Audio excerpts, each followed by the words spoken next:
Hello প্রিয় শিক্ষার্থীরা, কেমন আছেন সবাই? আশা করি সকলে ভালো আছেন। তো আপনারা হয়তো ইতিমধ্যে জেনেছেন যে আপনাদের ইসলামী আরবি বিশ্ববিদ্যালয়ের ফাজিল অনার্স প্রথম বর্ষে যারা ভর্তি হয়েছিল এবং তাদের দ্বিতীয় যে মেধা তালিকা সেটা প্রকাশ করেছে, ঠিক আছে? তো আপনারা সরাসরি রেজাল্ট কীভাবে দেখবেন সে বিষয়টি পরে আসতেছি, আগে আমরা একটু নোটিশটা দেখে নিই। ওকে, তো আমরা নোটিশের উপর একটা ক্লিক করলাম, ক্লিক করার পরে এটা লোড হচ্ছে, এটা জাস্ট ডাউনলোড করে এটা ওপেন হয়ে যাবে, ঠিক আছে? অলরাইট, তো এখানে দেখেন ফাজিল অনার্সের ফলাফল সংক্রান্ত জরুরি নোটিশ।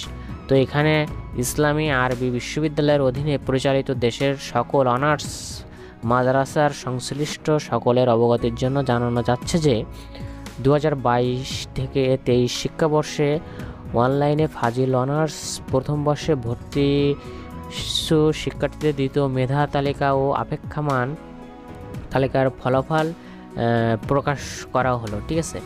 তো আপনারা এই রেজাল্টটা কিভাবে দেখবেন সে বিষয়ে আজকের এই ভিডিওটিতে বিস্তারিত আলোচনা করব। তো আপনারা গুগলে গিয়ে কামিল রেজাল্ট অথবা আপনারা IAU রেজাল্ট 2025 লিখে সার্চ করে দিবেন। সার্চ করে দেওয়ার পরে আপনারা এখানে একটা ওয়েবসাইট দেখতে পাবেন যে অফিসিয়াল যে ইসলামী আরবি বিশ্ববিদ্যালয়ের যে অফিসিয়াল ওয়েবসাইটটা, আপনারা এই ওয়েবসাইটে প্রবেশ করবেন। আমি অলরেডি 2টা ট্যাব ওপেন করে রাখছি। অ্যান্ড এখানে আসার পরে আপনারা এখানে Kamil masters first year select করে দিবেন। এখানে দেখবেন যে এটা কিন্তু প্রথম বর্ষের দ্বিতীয় মেধা তালিকা, ঠিক আছে? এটা কিন্তু ফার্স্ট ইয়ারের। তো এটা সিলেক্ট করে দেওয়ার পরে কিংবা আপনারা এখানে কামিল সিলেক্ট করেও রেজাল্ট চেক করবেন, কারণ আমি যেহেতু ন্যাশনাল স্টুডেন্ট সেজন্য আমি জাস্ট এটাকে সঠিক জানি না, কিন্তু আপনারা এই কামিল সিলেক্ট করে চেক করতে পারেন। আর কামিল মাস্টার্স 1 ইয়ার এটা হয়তো না, আপনাদের অবশ্যই কামিল সিলেক্ট করতে হবে। এটা কিন্তু অনার্স যেহেতু কামিল, আর যদি মাস্টার্স হইতো তাহলে কিন্তু কামিল মাস্টার্স, ঠিক আছে?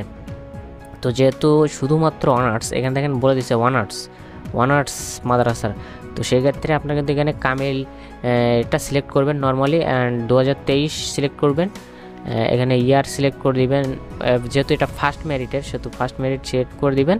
করার পরে আপনাদের রেজিস্ট্রেশন নাম্বারটা বসাই দিবেন। দেওয়ার পরে আপনাদের এখানে বিভিন্ন সময় বিভিন্ন যে সংখ্যাটা আসবে সেটির যোগফল বসাতে হবে। এখানে 7 + 3, তো আমাকে এখানে 10 বসাতে হবে। 10 বসিয়ে আমি জাস্ট রেজাল্টে ক্লিক করব। রেজাল্টে ক্লিক করার সাথে সাথে কিন্তু আপনাদের দ্বিতীয় মেরিটের যে ফলাফলটা এটা বের হয়ে আসবে। তো আশা করি আপনারা বুঝতে পেরেছেন যে কীভাবে আপনাদের ফাজিল অনার্সের দ্বিতীয় মেরিটের রেজাল্ট কীভাবে চেক করতে হবে। তো যাই হোক, যদি আপনাদের আমাদের আজকের এই ভিডিওটি ভালো লেগে থাকে তাহলে অবশ্যই আমাদের চ্যানেলটিকে সাবস্ক্রাইব করবেন এবং পাশে থাকা বেল আইকনটি বাজিয়ে দিবেন নতুন নতুন ভিডিওর আপডেট পেতে। তো দেখা হচ্ছে পরবর্তী অন্য কোনো ভিডিওয়।